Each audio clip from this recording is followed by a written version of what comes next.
All right, what is up? Welcome to the Spoiler Kings. My name is Stink Kramer with Brian the Grizzly, and we got back with us Zach Attack Reviews, back with another Oscar discussion. This time we're talking Conclave, the Catholic Church drama, movie. That was a big surprise, I think, for all of us. Edward Berger did his thing in this movie.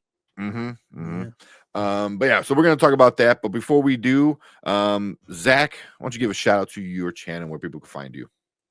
Yeah, Zach Attack Reviews, as you can see down here, that's my channel. I do movie reviews, live streams, film discussions, ranking lists. I had my own personal Oscars that had featuring these two right here, where I gave like proper nominees and winners, not stupid snubs. And I have a review out for Companion right now, and I review movies every single week. I love them, like going extensive in them. So definitely check me out. Yeah. So make sure to put the link in the description and then maybe a little info clip right above Brian's head there.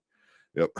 So, but yeah, like I said, we are talking Conclave. It is up for Best Picture of the year for 2024, with 10 other films that we will kind of mention a little bit.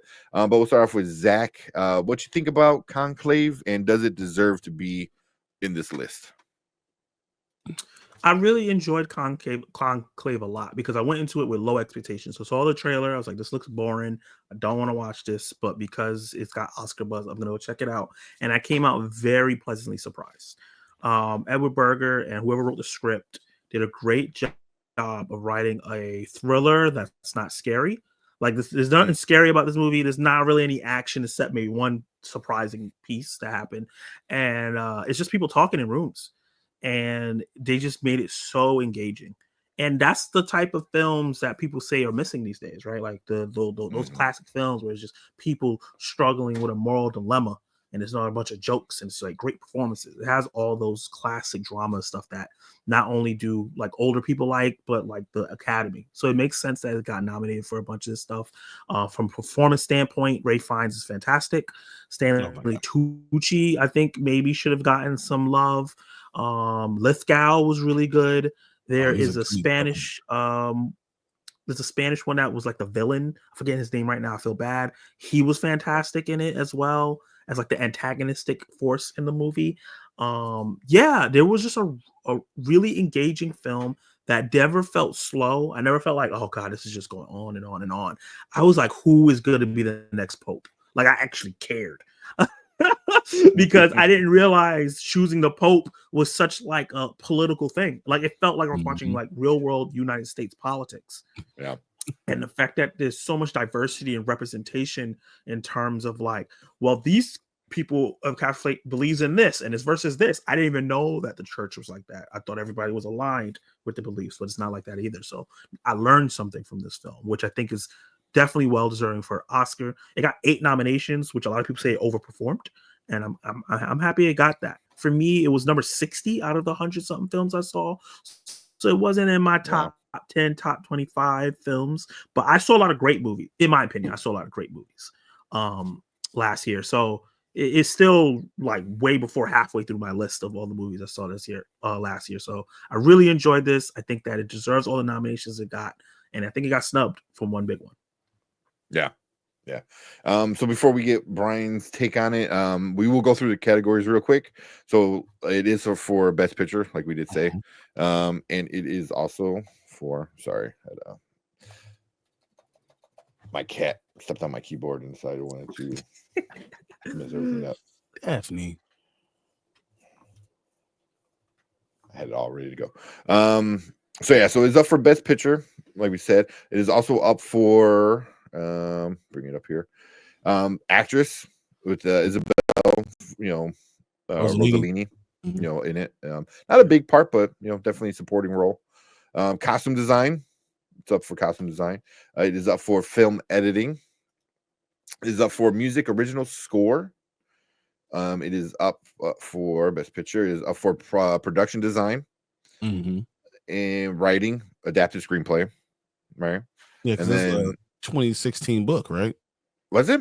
Yeah, I believe. Sure. I mean, if it's adapted screenplay, yeah, that's a book, right? but I ordered it online, so yeah. nice. Nice.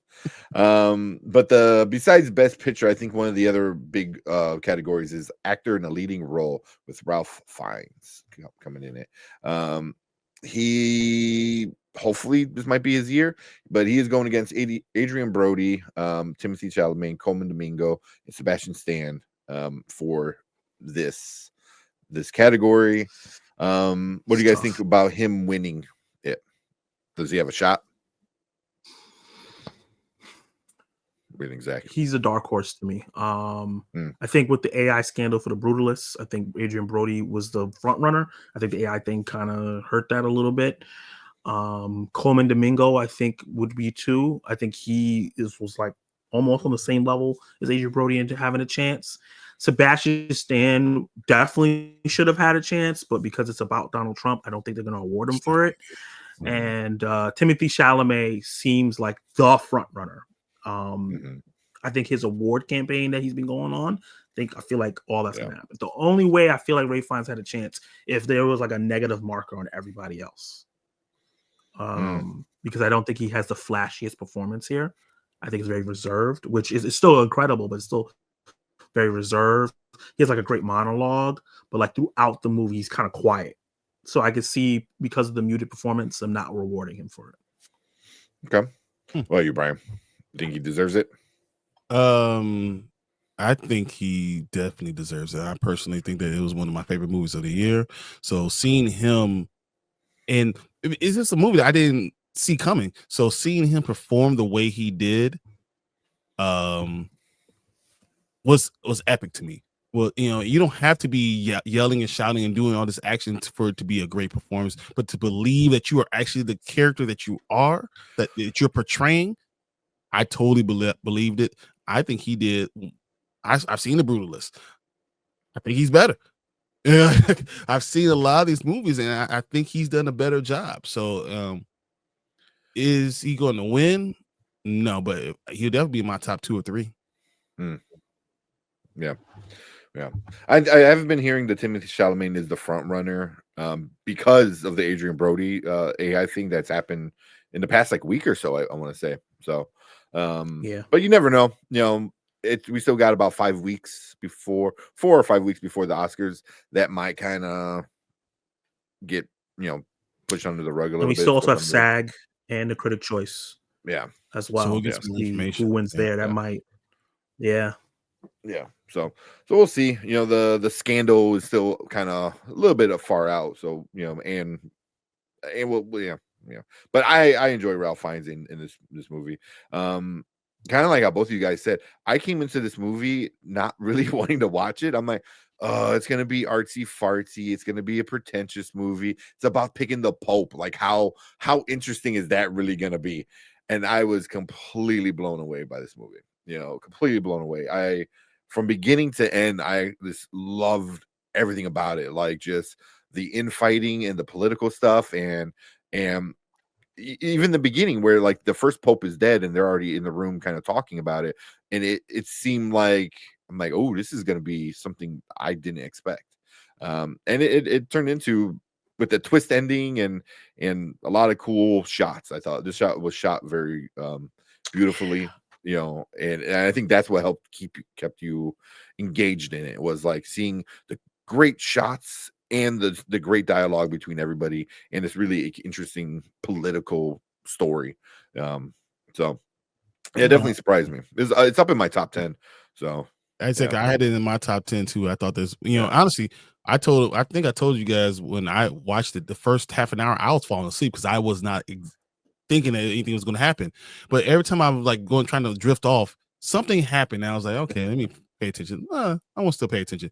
And then all of a sudden, it was an hour in. And I was like, why? I'm watching it like leaning in. So like all of a sudden, I realized I'm falling into this unbelievable story that literally has happened in my lifetime. Not understanding what all it entails, and the politicalness of such a position that you think is more about how holy you are because you were really the leader of the Catholic Church. Seeing that with my own eyes just really opened my eyes to a lot of different things, and how the scandals that we kind of hear whispers about really affect in a lot of these people. And some people don't want it, but don't trust others. That's crazy. Yeah. So, Yeah. I just like I don't want to do it, but I don't want him in it. exactly. Because he's a front runner. I'm doing it. That was crazy to watch. Yeah. So I guess, and then the scandal part, man, Oh that my was God. messed up. Yeah. Multiple. I was gonna say, This was the main one at the end. movie. And John Lithgow was a perfect villain. Because I just don't. It's something about his face that makes me not like him. He's a great actor. And I just don't like him. Actor. So it's just everything about it was so good, and I really enjoyed this movie. To be definitely a top 10 movie for me all year. Yeah. So and then the production design part, I wanted to give him a shout out because you can't take Mm. pictures of the Vatican and they just recreated it from memory. That's insane. That's crazy. Yeah. That's crazy. So they deserve that nomination because it looked incredible. It looks like you're in the Vatican. The fact that they didn't take principal pictures and they just created it by going in there and looking, insane. Can you draw? I wonder if they went in there and I don't know if you can etch and draw some things. I don't know if that's allowed or not. But I know the pictures thing is not. But wow. But either way, I mean, it just it looked so cool. And some of the shots of them just walking like in that courtyard in the middle, just and it was them running, and they got the big gowns on and stuff, and it just it seemed very like epicness, but so contained in this little teeny world of the Vatican that they were literally stuck in. So yeah. But we'll finish off with where do you guys think it belongs in the list of nominees of Best Pictures of Anora, The Brutalist, Complete Unknown, Conclave, Dune, Amelia Perez, I Am Still Here, Nickel Boys, The Substance, and Wicked. Where would you place this one in your ranking between those? What do you think, Zach? It's probably number 6 for me. In the rankings. Wow, okay. Yeah, it's probably number 6 for me. Okay. And what were you, Brian? I have it closer to 3. 3? What you got? Amelia Perez, number 2? Yeah. Penis to vagina. Yeah. This one, Conclave is probably my number. You know what? That's probably my number 3 too. Because I do have another one that we'll be talking with somebody else with another collab with The Substance. So, but yeah, number 3, I can see it there. Number 6, I'm surprised it's kind of low. What do you know? What do you have a little higher than that? Anora, I watched Anora, Nickel Boys, Dune, Substance, and what are the nominees again? Wicked. Hold on, maybe I don't have it 6. Complete Unknown. I haven't seen I'm Still Here and A Complete Unknown, so I put it under Conclave because I haven't seen them, so I'm not gonna rank it higher. Yeah. Do I like Wicked more than I do like Wicked more than this? So yeah, I have Wicked up above. Okay. It would be the next one up. So it'd be 6 and 5. Yeah. Okay. But cool. Yeah. So that's our thoughts for Conclave and kind of how it belongs in this best movie, best picture nominee category. So we'll see March 2nd if it wins or not. So I don't think it's not a front runner. It's not even like a dark horse. It's just, I think, one of the movies that are just there. Unfortunately. Yeah. But at least it's there. So it's considered one of the best movies of the year by the Academy. But we want to hear from you guys. So leave a comment. Let us know what you think about Conclave. Where does it rank for you on the list of best pictures for 2024? And what do you think about it? And whether the actors are good or not and all that fun stuff. But appreciate everyone coming in, hanging out with us.